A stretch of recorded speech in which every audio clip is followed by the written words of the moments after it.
Well, hello, Blackhawk family. Steve Webster here. Just got home from my first day of school here. First day of school 2020 is one that I will not forget for some time. I will say that it felt strangely normal. We've had our people at the school working really hard for months to get ready for today, and it was obvious in the way that the day went that they had worked so hard for so long. So it was great to see kids again. It's the longest I've been teaching for 25 years, and it was the longest time I had ever been out of school. We were done with school 5 months ago.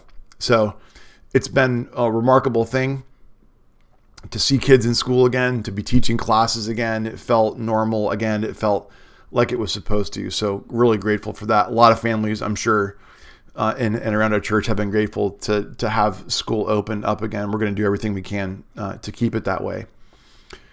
I'm going to try to get something out to you guys each Wednesday and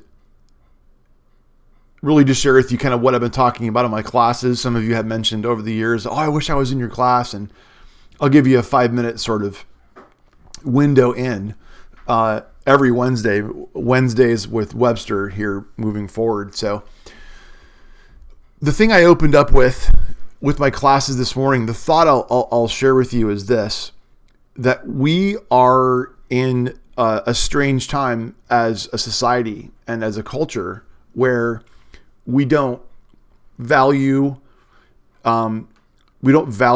truth in the way that we have, and we don't really even know what's true or what's real, probably more directly. And a couple of things come to mind by way of examples on that front. I was listening to a podcast recently, and it was a podcast about a gentleman who was undercover in Central America in the 1980s with the FBI, and he was asked by his superiors in Washington to come home and spend 2 weeks on this deep undercover training that he hadn't done yet. So he did. Went home for 2 weeks, then went back on assignment to Central America. And this podcast interviewer this is 35 years ago, this podcast interviewer was interviewing him for this recent podcast. And he asked him this question. He said, what did you learn from your time in this deep undercover training? And he said, I don't remember.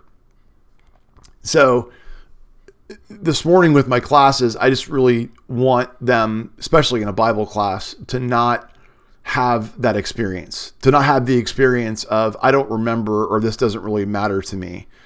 We talked also about something that I hear from time to time from people where they would say, when they're confronted with some sort of hard truth from the scriptures, and they would say, well, I don't really believe the Bible, so that doesn't really apply to me. I mean, that's another example, friends, of this crisis that we're in as a culture, where something is only important to you because you believe it to be true. That doesn't work. It doesn't work that way with your taxes. It doesn't work that way with traffic signals. It doesn't work that way in any other thing that's grounded in reality.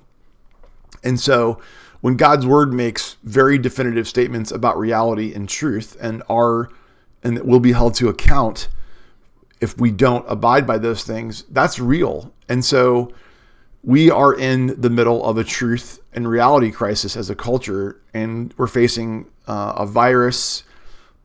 We're facing ongoing tensions regarding race and justice. We are extraordinarily polarized along the political spectrum. And all of those things are made much, much worse when we can't really even land on what's real and what's true.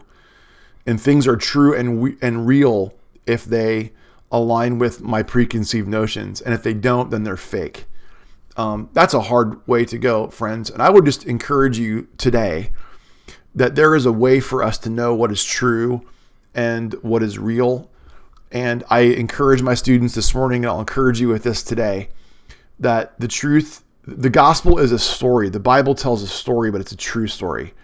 And I can land my feet in the firm reality, the firm foundation of the hope I have for my soul, this anchor I have for my soul in the person of Jesus Christ. The Hebrews mentions that to us. We have this hope as an anchor for our soul. And so in the middle of a crisis regarding truth and reality, we can place our feet firmly down in the soil of the truth and reality that God has come into the world in the person of his son, Jesus, and he can be known and found and loved.